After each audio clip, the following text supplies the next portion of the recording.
Nondik gatozen aztertuta ikastola mugimenduaren eta ikastolen elkartearen egungo argazkia egiten du non gaude txostenak. Barne naiz kanpoko argazkiak, alegia. Ikastolen mugimenduaren antolamenduari eta funtzionamenduari buruzko atalek hartzen dute dokumentuaren lehenbiziko zatia. Bertan aztertzen dira ikastola eredua, ikastolen elkartea bera, lurraldetasuna eta ikastolen irismena. Hurrengo atalak hezkuntza proiektuarekin daude lotuta. Eta haietan jorratzen dira hezkuntza marko orokorrean deskribatzen den pertsona eredua, edota hezkuntza proiektua eta euskara eta euskal kultura. Azkeneko atalean begirada zabaldu eta hezkuntza sektorea aztertzen da horietako batean, eta testuinguru sozioekonomikoari ere gainbegiratu bat ematen zaio amaieran. Ikastolen mugimenduaren antolamendua eta funtzionamendua aztertzen hasiko gara. Eta horretarako beharrezkoa dugu ikastola ereduaren garrantzia eta oinarrizko izaera argitzea. Ikastola eredua. Ikastola eredua gure indargune garrantzitsuenetakoa da. Beste sareetatik bereizten gaitu eta gure izateko arrazoiari eusten dio. Publikotasun eredu desberdina defendatzen dugu. Autonomia gehiago eskatzen dugu eta parte hartze kolektiboa aldarrikatu nahi dugu. Guk uste dugu hori posiblea dela. Bestalde gizartea hobetu nahi dugu, aldatu behar dugu eta horretarako ikastolen balioak garrantzitsuak direla uste dugu. Hasierako balioak indartu behar ditugu eta horrez gain gaur egun ditugunak gaurkotu behar ditugu gure gizartea aldatzen den moduan gu ere aldatuko garelako. Euskal gizarteak erreferentzialtasuna aitortzen digu zenbait arlotan. Euskara eta euskal kulturaren transmisioan adibidez, baita gure emaitza akademikoetan eta gure hezkuntza kalitatean.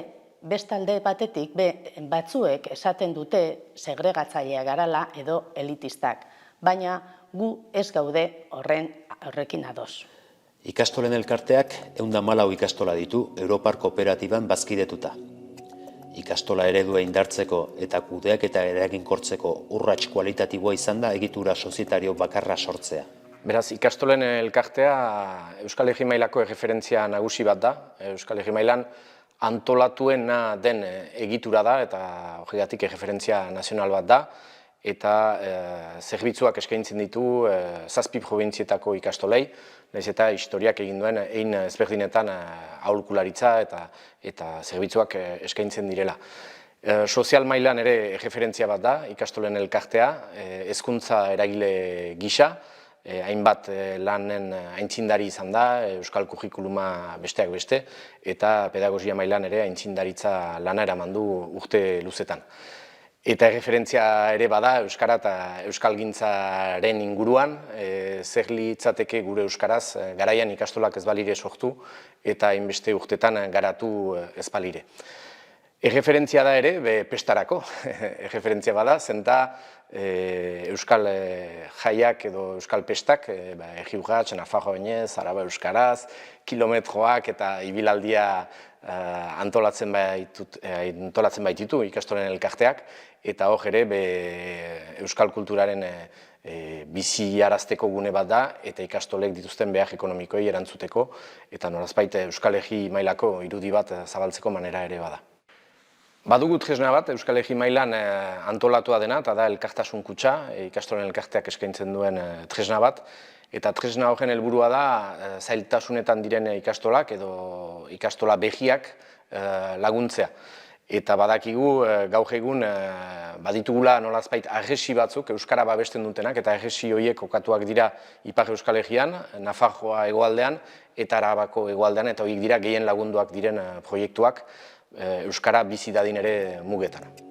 Ikastola mugimenduaren bitartez, herri eraikuntzan gure ekarpentsua egiten dugula esan genezake. Hau da, ikastola mugimenduaren praktikak herri egiten gaituela esatera ere ausartu gaitezke.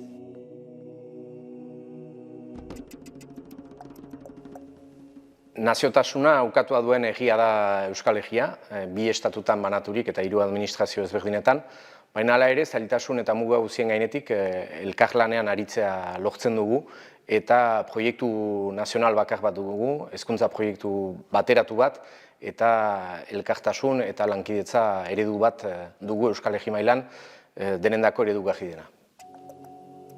114 ikastola 7 lurraldeetan. Baina azken urteetan ikastolen bilakaera zein izan den jakitea ezinbestekoa dugu ikastola mugimenduaren irismenaren inguruan ondorioak ateratzeko. Ikastolen irismena. Ipar Euskal Herrian, ia urtero ikastola berri bat irekitzen da. Eta ikasle kopurua goruz doa. Hego Euskal Herrian, zailtasunak ditugu, gaur egun ditugun ikasleak mantentzeko. Ikastolen elkarteak testuinguru honetan duen potentzial handiena, lanbide heziketan eta bereziki goi mailako lanbide heziketan datza. Eta iparraldean 0-3 urte zikloko edapenean eta hegoaldean 0-3 urte ziklo hori mantentzen eta ez dagoen tokietan irekitzen. Baina ikastolok ere badugu egiteko garrantzitsu bat. Pertsonak erdigunean jarrita, bakoitza bere dimentsio guztietan garatzen laguntzea, hain zuzen ere.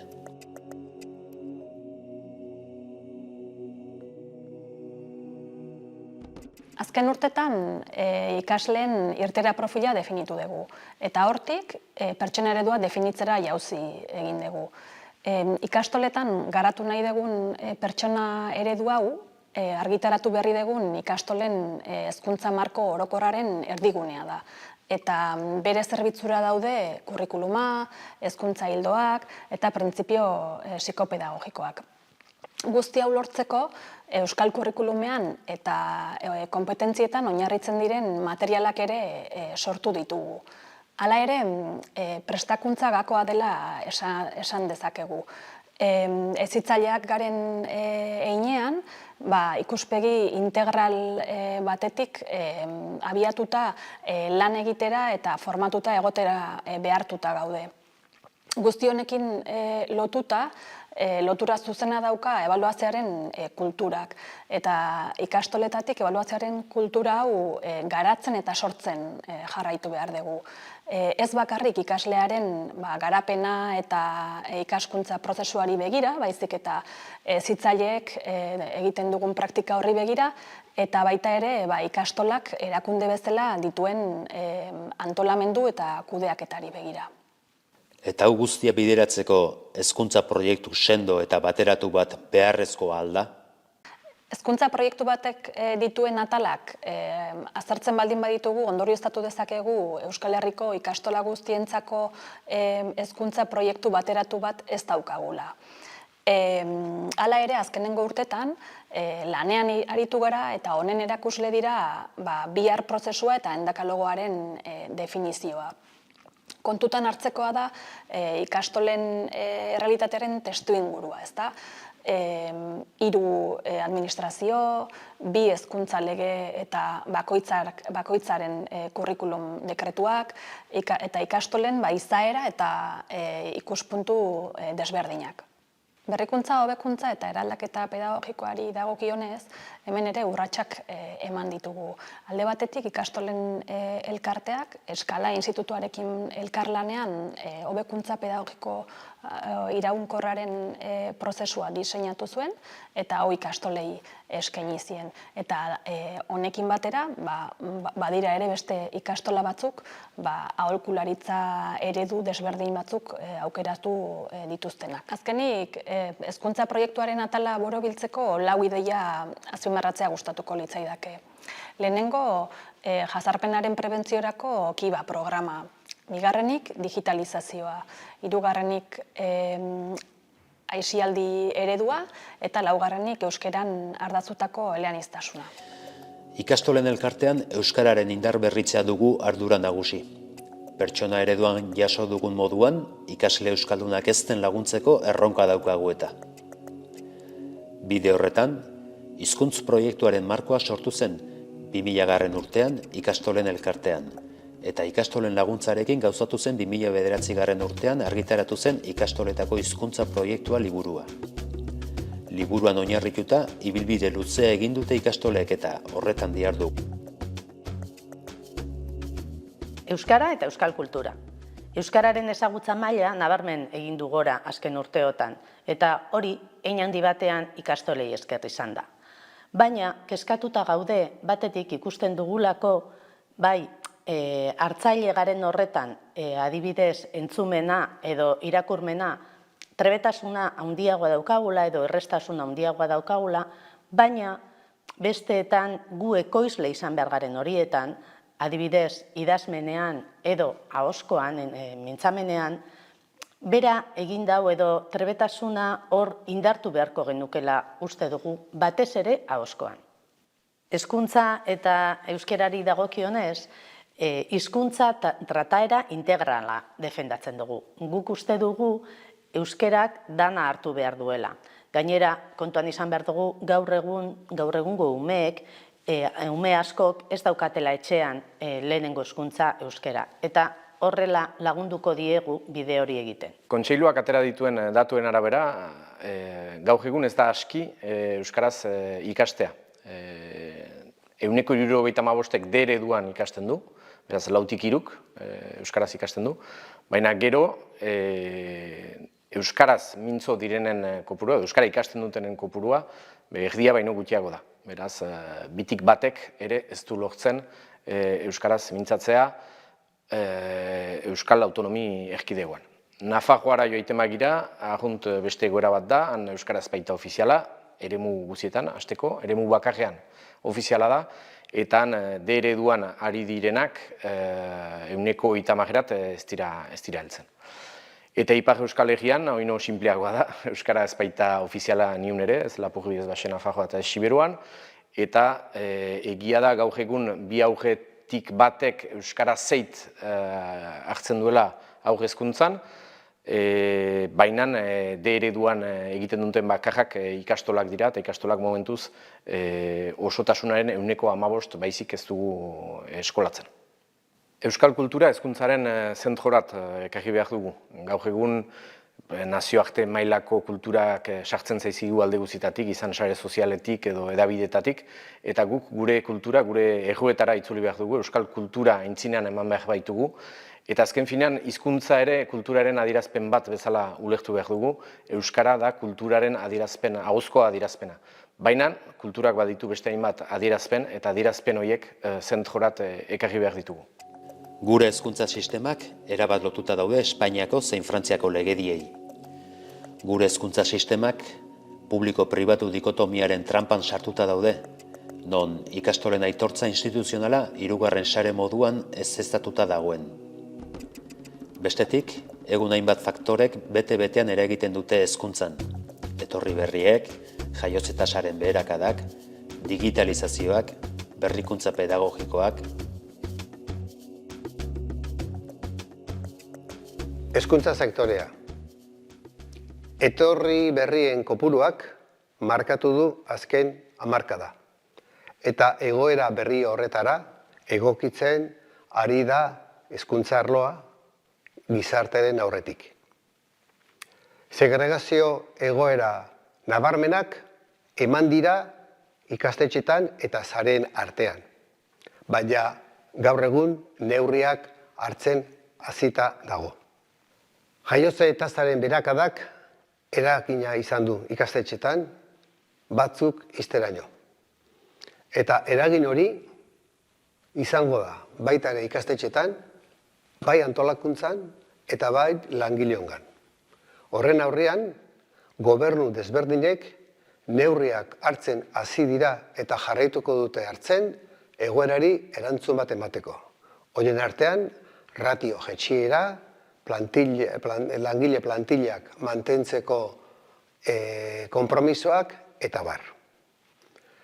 Digitalizazioa eta garapen teknologikoak inpaktoa handia eragin du geletan eta irakas prozesuetan. Ikusteko dago adimen artifizialak nola eragingo duen hezkuntza alorrean ondorengo urtetan.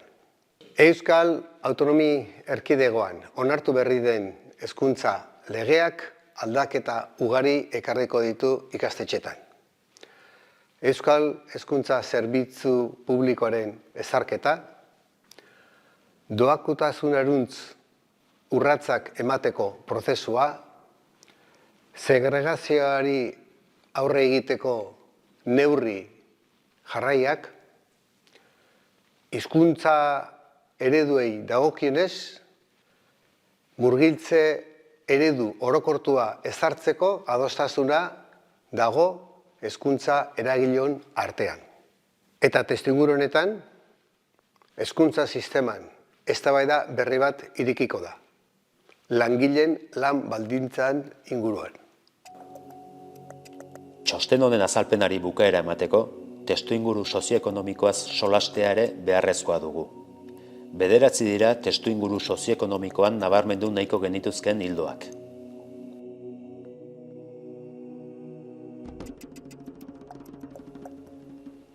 Garai gero eta likidogoan bizi gara.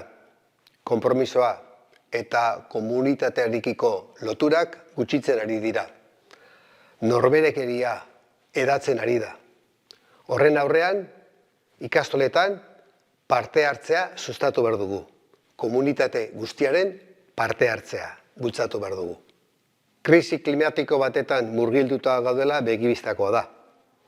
Eta gaurkoz ezagutzen dugun mundua kolapso ekologiko batera daramagula ere bai. Horren aurrean ikastoletan konpromisoa adierazi behar dugu, ikastolak jasangarriagoa bihurtuz. Digitalizazio garai honetan, ingelera da hizkuntza hegemonikoa. Eta euskera eta euskal kulturaren presentzia lausotzen ari dira. Egoera horren aurrean, ikastoletan berriro ere gure hizkuntzarekiko eta kulturarekiko konpromisoa adierazi behar dugu. Maila sozioekonomiko ertaineko familiak erakartzen ditugu bereziki ikastoletara, lanbide kualifikatuak eta goi mailako ikasketak dituztenak. Kuotak beharrezkoak dira ikastolentzat, gure izaerari eusteko beharrezkoak, eta horrek batzuetan ekar lezake familia batzuen hautua ez izatea ikastoletara umeak ekartea. Gero eta gizarte individualistagoan bizi gara, arrakastari eta lehiakortasunari ematen diegu garrantzia. Agian, teknologizazioaren eraginez izan daiteke hori, baina gu ikastoletan beste eredu bat lantzen dugu. Ikastolon hezkuntza ereduak gizartean hain errotuta dagoen sexu genero ikuspegi bitarra gainditzen du. Eta pertsonan zentraturiko hezkuntza eredua jartzen du mahai gainean. Egungo eskola mapan, Hego Euskal Herrian gaineskaintza dagoela ziurtatu dezakegu. Aurreikuspenek diotenez, jaiotze tasak bera egiten jarraituko du, eta Euskal Herrira bizitzera datozen pertsonek beherakada hori ez dute orekatuko. Beraz, eskola maparen eraldaketa sakon baten aurrean gaudela esan dezakegu. Haujak ikastolan emaiteko arrazoinak hainbat dira gurasoek egiten dituzten hautuak, baina egia da euskara eta euskal kultura zentroan izanez, gure sustraietan izanez, horren aldeko hautua egiten dutela gurasoek eta guk ere horren aldeko hautua egiten dugula, euskara eta euskal kulturak lehentasuna dute gure ikastoletan. Ikastolak euskal jendartean txertatuak dira eta euskal jendartea naturan. Eta euskara eta euskal kultura naturarekin bat doazen bi elementu dira, ekosistema baten parte da, eta gure xedea da ekosistema hori babestea, eta ez ekosistema guri egokitzea, baizik eta gu ekosistemarat egokitu gaitezen eta gure praktikak horren arabera hobetu ditzagun. Historikoki auzolana izan da ikastolen mugimenduaren motor nagusia. Eta gaurren egun ere auzolana indarrean dagoen eredu bat da, nahiz eta gizarte individualista honetan korrontearen kontra goazela iruditu.